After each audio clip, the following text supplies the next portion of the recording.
Hello and welcome. Today we're covering 3 essential customer service techniques that will help trainers teach customer service staff how to handle conflicts, set a positive tone, and ensure customers feel valued. Whether you're interacting with customers face-to-face or over the phone, these techniques are guaranteed to improve your service skills. So let's get started. Our first technique is called first response. This technique can be useful for either face-to-face interactions or over the phone. Now, words are powerful, especially when dealing with frustrated or upset customers. How we respond in the first moments of a conversation can set the tone for the entire interaction. Imagine a customer has contacted you with an issue. Perhaps they say, "I'm having trouble with my account," or "the product I bought isn't working." Our instinct might be to respond by asking, "What's the problem?" or "Can I have your account number?" There's nothing wrong with these responses, but there's a way to show more empathy right from the start. Try starting with a caring statement like, "Let's figure out how to make this work. Let's see what we can do here," or "Let's see what we can do to make things right." Let's see an example to clarify this a little more. Let's see an example without the first response technique. Customer saying, "I'm having trouble logging into my account." The agent responds, "What's the issue with your account?"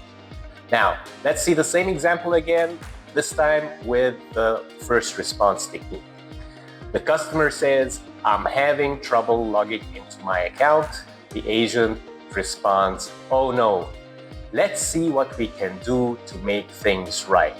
Then proceed with, "Can you tell me a bit more about the issue?"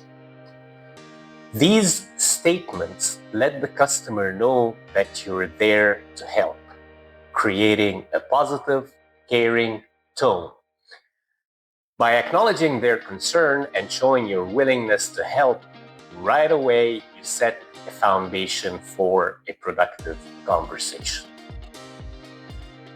Let's move on to technique number 2, which is called best for you.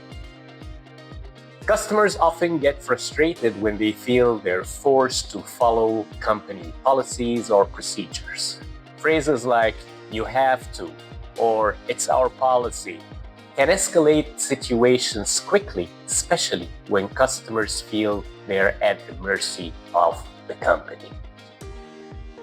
A more effective way to communicate directions, or when you want customers to follow your directions or policies, is by framing them in the customer's best interest.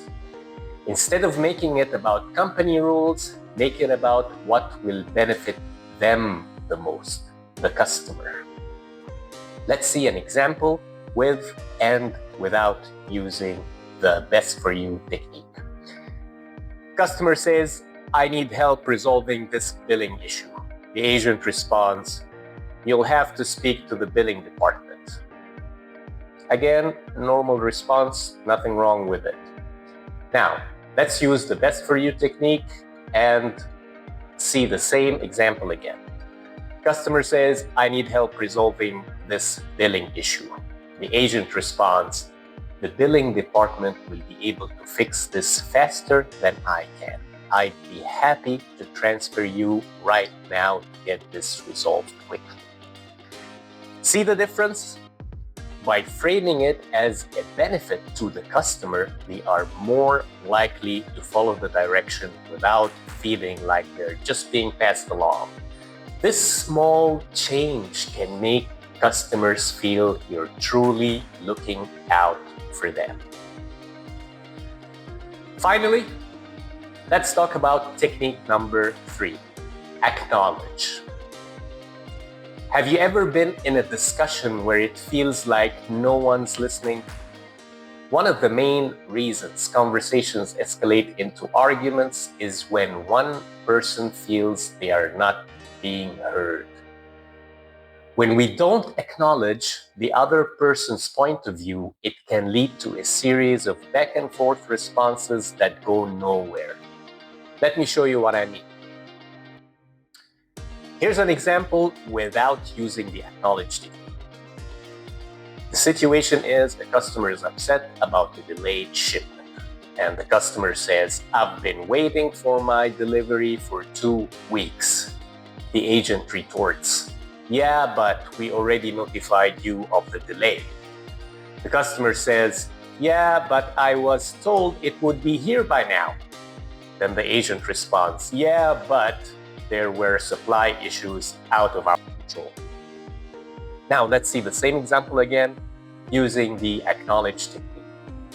Customer says, "I've been waiting for my delivery for 2 weeks." The agent says, "I understand how frustrating it is to wait that long. I can see why you are concerned." The customer responds, "Thank you. I really needed it by now." The agent replies, "I hear you, and I'll do everything I can to expedite this for you or find another solution." By acknowledging the customer's frustration first, you're validating their feelings. This approach helps to diffuse tension and shows you're genuinely listening, which opens the door to a constructive resolution. So, to recap, the 3 techniques are: first, the first response technique that we covered, to start with a caring statement to set a positive tone. Second, we had the best for you technique, which is to frame direction in the customer's best interest. The third and last technique we covered was the acknowledge technique, which is to validate their perspective to reduce tension. These small changes in language can make a huge difference in customer interactions. Try using them in your next conversation and see the positive impact they can have. Thank you for watching. For more training tips, activities, and customer service resources, check out our Customer Service Excellence series in the description below. Keep practicing these techniques and watch how they transform your customer interactions.